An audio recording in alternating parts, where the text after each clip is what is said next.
This is the Daily Technology Pulse podcast. Welcome aboard. Welcome to another episode of the Daily Technology Pulse. It's Rick from Daily here again with another episode that we hope you'll enjoy. Today we're going to be talking about classroom technology that helps educators reach students that are on different learning levels. But before we go all there, let me tell you a bit more about Daily, because frankly, it's my job. Whether it's K-12 or higher education, Daily has the technology solutions you need. For everyone in Maryland and Virginia, we are your local one-stop shop for hardware, software, managed solutions, advanced technology solutions, audiovisual, and so much more. Remember, we are more than just computers. Find out more at our website, www.daly.com. A quick reminder that your feedback on the Technology Pulse is always welcome. You can reach out to me directly at my email address, ricko@daly.com. Time to get to the nitty-gritty. Wait, do people still say that? I certainly hope so. Anyway, today we're pleased to have with us Mitch Doctor. Mitch is the U.S. Commercial Master Trainer for Microsoft, and Mitch is going to talk to us about solutions that make learning environments more inclusive. Mitch, welcome to the Technology Pulse. Hi, Rick. So great to be here. How are you? I'm doing very well. And yourself? I'm doing really well. Thank you for having me today. I'm really looking forward to our discussion. Oh, so am I. So am I. It is an interesting topic because I love to hear how different companies are handling things, particularly because we are in a completely different world these days. So today, obviously, we want to talk about the education sector, and we want to talk about how Microsoft has really been transitioning in there, because I imagine a lot of transitioning needs to be done because the pandemic has just created this whole different environment for education. It's no longer just stuffing students into a classroom. I mean, it's really this more, we were in the classroom and then they were out of the classroom and they were virtual. And now it's become sort of this hybrid or blended environment. Yeah, I think it's so true. And Rick, let's think of the last two and a half years, right? And I have little kids and in school, out of school, back and forth. And, schools went on looking for devices for whatever was available at the time, I think, right? And they just needed devices so they can do virtual school. And a lot of school districts and whatnot kind of just went after whatever they can get their hands on. But now, as we've seen a big return back to school, of course, for a large majority in your area and across the US, of course, the idea of hybrid learning or a blended learning environment has really taken technology and not just, using it as a place for students to just communicate with other students or their teachers over online while they sit at home, but how they're going to use technology while it sits in front of them on their desk in the classroom, while a teacher's instructing is really where we are right now. So this use of how does technology work in the everyday basis of a student's life, an instructor's life, an educator's life, an administrator's life, so on and so forth. So the idea is, our world has changed, and just very much like the business world and how that has changed as well, on where, that's a lot of hybrid, but schooling, we're still very much focused on in-person because that's the best way that educators, of course, can get to instructing, especially in the K through 12 space, I think. But having pieces of technology, and Microsoft believes that a piece of technology within the classroom is incredibly important and instrumental to the future and the future education and the growing of that student on their learning journeys, and how technology can truly play a part by being used as a tool and not so much a hindrance or something that, it's something on the side that, is only going to get in the way or lose focus. But Microsoft is truly about making sure that a student can stay kind of in the situation, right, and understand what's being instructed while using the computer or a piece of technology as a tool toward learning. Yeah, I was just talking to a friend of mine over the weekend, a vice principal at a local school district. And we were talking about back in the day, we just had the good old chalkboard, or they eventually went to a whiteboard, which you thought the whiteboard was this huge jump in technology because there were no longer those dusty chalkboards. You didn't have the screeching. But really, I mean, today, the environment in the classroom really relies on technology quite a bit. Yeah, definitely. And don't forget the overhead projectors, right? And the cellophane that they used to write on, right? That's my True. time, right? I remember those too. But think of things like the integrated smart boards, or how does a teacher use a laptop integrated with the projection screen, and with how they're using technology with programs like Microsoft PowerPoint, and how the students can then interact with those pieces of technology. And the idea of, I think, having those devices and individual devices for students, either belonging to the student or loaning to that student while they're in the classroom. The idea is that it can truly unlock a lot more potential that's already sitting there by using a new piece of tech. Correct. And then we talked about the blended environment. Really, it's a mixture of hybrid, in person, everything is sort of on the table these days. But the blended environment really doesn't just stop with the actual environment, doesn't stop at the classroom. When you're talking about classrooms today and you're talking about blended environments, you're really talking about multiple learning styles and multiple learning levels, because quite frankly, there are some people that are on either side of this, but we are very much for inclusivity today. And it's no longer acceptable to separate students out because they're at different learning levels or because they have different language ability levels. So it's really about bringing them all into the classroom at the same time. How has Microsoft worked to really address that challenge? Yeah, I think it's really important. And I mean, we have to think of what the US population of students looks like, right? We're talking about over 2.5 million students US wide with learning disabilities like dyslexia. We're talking about classrooms where, and again, these are fact numbers, where we're looking at 52% of students in these classrooms are English as second language, right? So they have parents who are, English as second language, or they might not even speak English in their homes at all. So the idea of inclusivity and equity is at the heart of Microsoft's education ideas and portfolio at the moment. The idea that every student, no matter where they come from, where, how much money their families might make, or their skill level or reading level, or anything else for that matter. The idea is every student deserves a fair shake, and every student deserves to be on a level playing field, whether that means they need more help or less help than those sitting next to them. The idea is everybody has the same level of needs and accessibility so that they can be on their learning journeys and be empowered to do so. So Microsoft's doing a lot.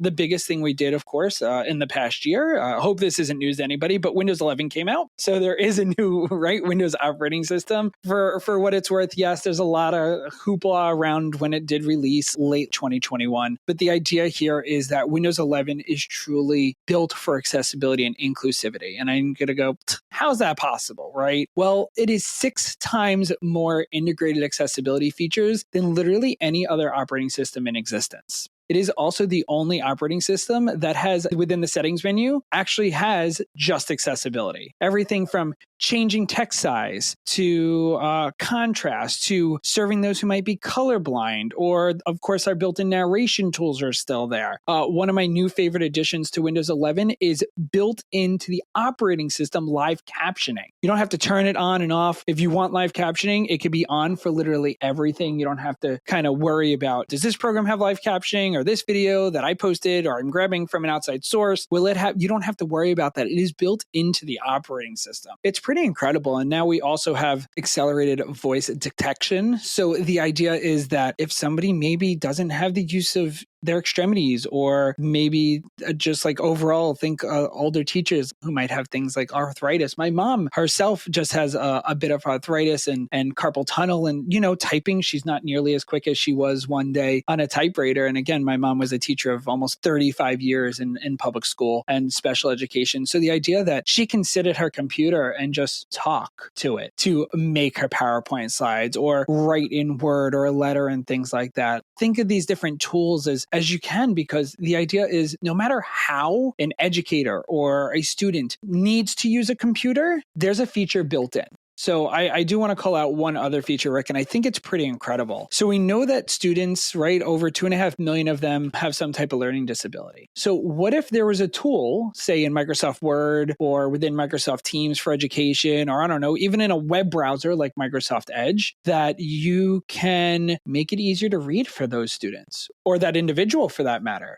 So imagine, if you will, having a tool like Immersive Reader, which is built into all of those programs that can allow you to open a website or a PDF or a Word document or anything else for that matter. It will separate out words into syllables. It'll even focus down to 1 or 2 lines. And then having the built-in narrator that will actually follow along. You can separate out pieces of grammar or even words, everything from adjectives to nouns and vowels, and truly teach reading and how to read by syllables and whatnot. And all of that can be manipulated by the user so it works for them, and it can work for them every single time by a quick on and off switch. So we're really looking at servicing anyone who touches a Windows 11 PC, and especially in education, to empower those educators and those students on their continued learning journeys. Now, it sounds to me like a lot of this could be tailored around or could be built around one of the terms that's really going around education these days is social emotional learning, or SEL. SEL really has to do with students' motivation, correct?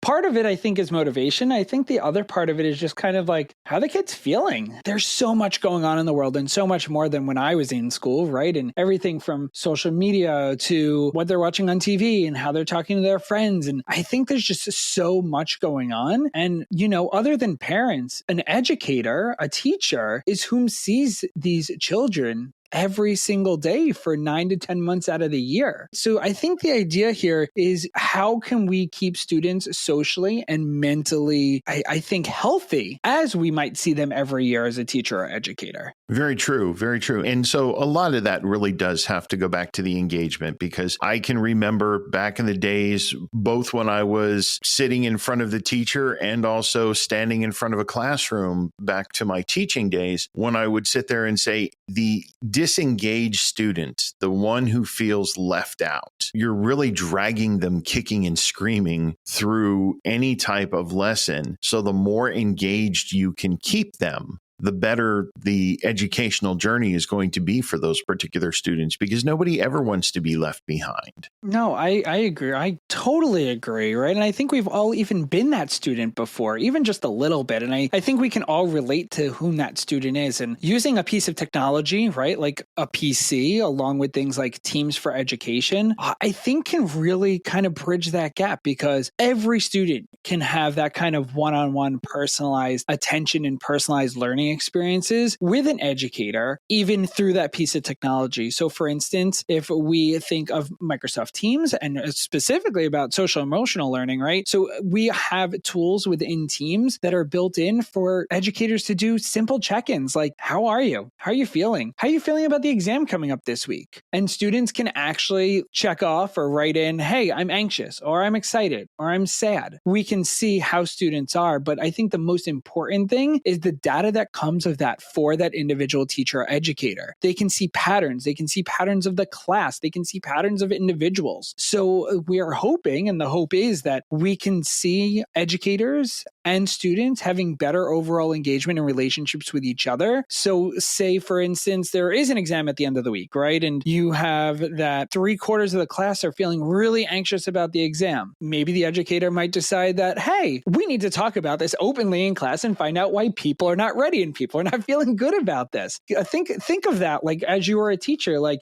how many students, if you say, is anybody anxious about the exam? Are they going to raise their hand at you in the middle of a classroom of 35 kids? No. But imagine if they can just click in front of them on their screen that nobody else is going to see it but a teacher, that they're anxious. And then a teacher can post completely anonymously, look, 75% said this, 5% said this, 5% said this. Now, even though you might be alone in your seat, you don't feel alone because you know other students are feeling the same way. That type of polling, is that done directly through Teams, or is that an integration? So the social emotional learning type stuff, and we actually refer to it as, it has like little cartoons with it called feeling monsters, is actually part of the Teams for Education experience. It is fully built in as a kind of part of that application experience within Teams, the platform itself. But a program like Forms as part of Microsoft 365 is pretty incredible as well. I know the educators use it for like spot check quizzes and whatnot, and those quizzes can be given through Teams for Education. education. So all of that kind of flows all through the same place. I think it's really important to understand that Microsoft Teams for EDU is very different than those that may be using it for business or even personal use. It truly is its own brand, and it's also a platform. And I think that's really important to get through, that Teams is not just for chatting back and forth and typing.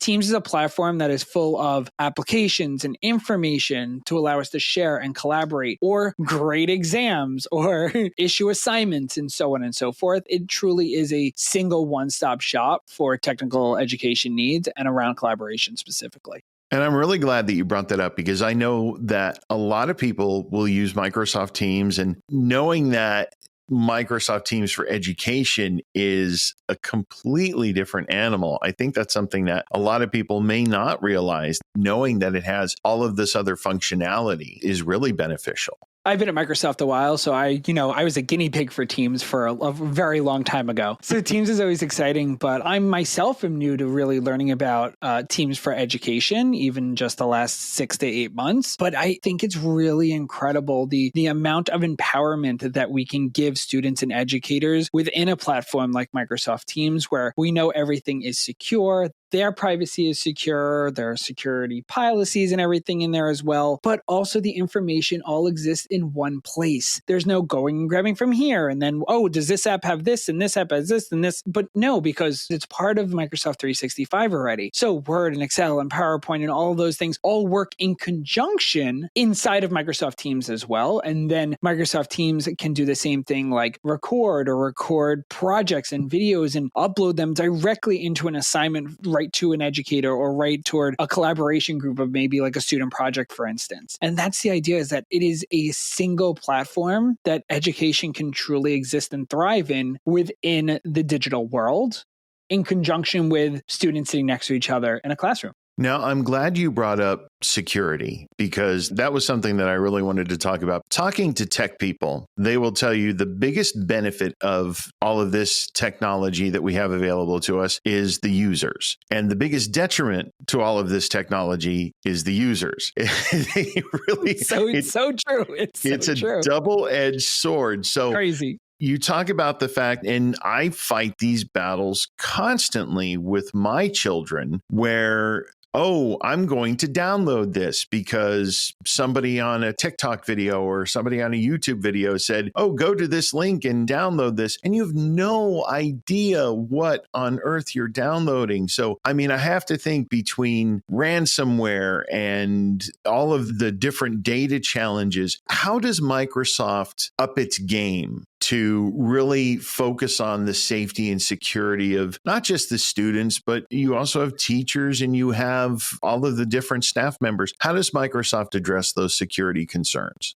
Yeah, I think it's a great question, and it's super important. Literally, I am not part of a single conversation in a day where security is not part of that conversation, because it has to be, right? I mean, that's where the world we live in, with endpoints, aka devices, existing everywhere, from our pockets to our desks and everywhere else in between. How do you keep all the information that is within those devices secure? So there's a couple different ways, but let's focus down on education for a second, because unfortunately, education is a prime target for cyber threats and cybercrime, because they're quote unquote, dare I say, a soft target, right? Because small IT teams, how do you manage security? So what are we at Microsoft and Windows doing? Well, with Windows 11 and Windows 11 education devices, every piece of security available is on by default on a new machine, period, end of story. Everything is on. So everything from firewalls to firmware protection and those type of things are all on by default. And this isn't just a tenant of Windows 11 EDU. This is a tenant of Windows 11, period.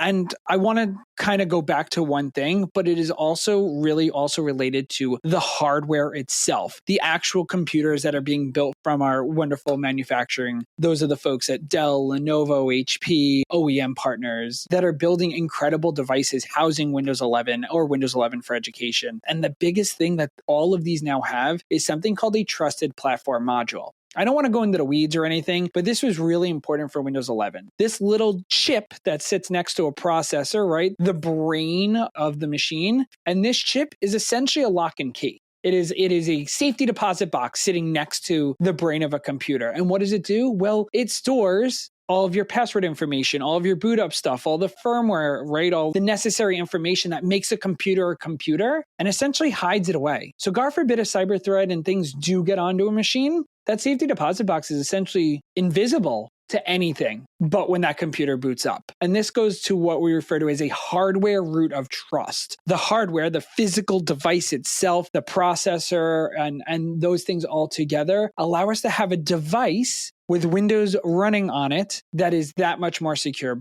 from the get-go. But our security also extends far beyond that. Obviously, on the operating system itself, Windows Defender is built into all of our Windows 11 devices, as well as things like browsing. And I know you mentioned like, oh, this friend on TikTok told me to go download this, and they just sent me a random link. Great. How many people have clicked on a bad link in their email before? Because I know Rick and I are raising our hands because it's the truth. We've all done it. It's happened to all of us. But with Microsoft Edge built in and using Microsoft Edge, the web browser itself, we have screen filter. And what's really cool with that is if you do click on a bad malicious link that Microsoft is already aware of, your whole screen will go red on the web browser and go, don't go here. Just straight up like, don't go to this website. You're in danger. Just straight up. So this smart screen filter is incredible. Like, would you go to that website if you got a bright red and go, don't go here? Like, would that happen to you? No. And we need that. We're the Stranger Things society these days. We really need this to hit us over the head, because it used to be just the little warning inside Microsoft Outlook. This link may not be safe. Are you sure you want to go there? And you're adorable. I'm going to continue driving down this dead end road and see where it takes me. Yeah. But now, I mean, we really do. We need that big, bold, don't go here. And then think of a student that says, don't go here, right? And they see bright red. What's the first thing that student's going to do? Oh my God, I broke something, and they're going to close it. Well, that's what we want them to do. We want them to close it because that kind of negates that malicious act from trying to get in. And then there is one other big security, well, I guess two, it's twofold security. And that's, we protect devices, and that's great. But above that, we protect individuals. And you're going to go, how do you protect an individual? Hey, Rick, do you have an email address? Your name at yourbusiness.com, right? Correct. And yep. And a lot of students have their name at theirschool.edu, don't they? They do. That's them. That's their individuality within that kind of environment at school. When you have Microsoft 365, for instance, we just referred to that as an individual tenant, right? That tenant is their way of accessing the school's data and information. Now, what's really incredible with Microsoft 365 on the back end of this is that each individual student, educator, administrator, IT professional, so on and so forth, each has their own individualized ID, and each of those IDs can be given certain security restrictions or access to certain things. Because does a teacher and administrator need the same type of level of access to the same type of files? No. Probably not, right? No. And then does a student need access to IT stuff? No, of course not. Right? Like, definitely not. We definitely don't want them touching anything. But the idea is they can all exist within that same environment, and IT administrators and managers can make sure of that. So not even every single device, but every single individual, because guess what? Individuals access, whether it's company data or school data, usually on more than just one device. Because I don't know about you, but I definitely have my work email on like 2 devices plus my 2 cell phones. And well, how do you protect it everywhere? It's because we're protecting the individual, not so much the device itself. So it's really twofold. Yes, the devices that have Windows are extremely safe and secure, but so are the individuals just accessing your data. And we also know who those individuals are as well. Yeah, guilty is charged on the email on multiple devices between PC and Mac and iPhone and iPad. I'm probably one of those people that you look at and say, big security risk. Having that flexibility, I can go from PC to Mac and I can still use Outlook. Yeah. Absolutely. And then for someone like you and for education IT, there's one other really quick thing they could just turn on and off. Because you know what the number one security flaw is within any environment? No clue. It's you and me. It's people. Because people get phished.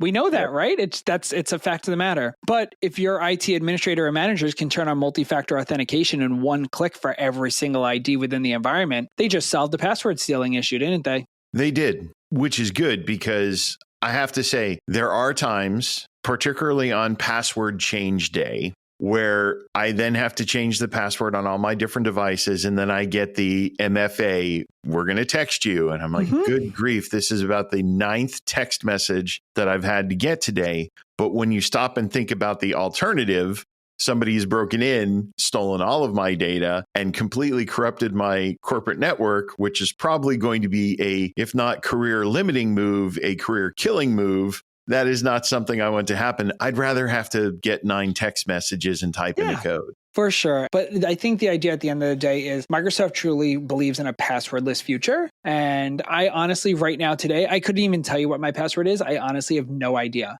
because I just get a notification or a text on my phone and I click it really quick and it logs me in. So if I was sitting in the office with you and I wanted to check my corporate email, I could sign in through office.com and sign in without ever typing in a password because I have my phone on me. Like, that's the power we're talking about. That is extremely powerful. Now, I have to say, we've been talking about IT folks, and we definitely want to give them a lot of love because they really are the heart and soul behind all of this. You talked before about the fact that Windows 11 came out. What do IT folks who want to take their devices from Windows 10 to Windows 11, what do they have to look forward to? Be honest.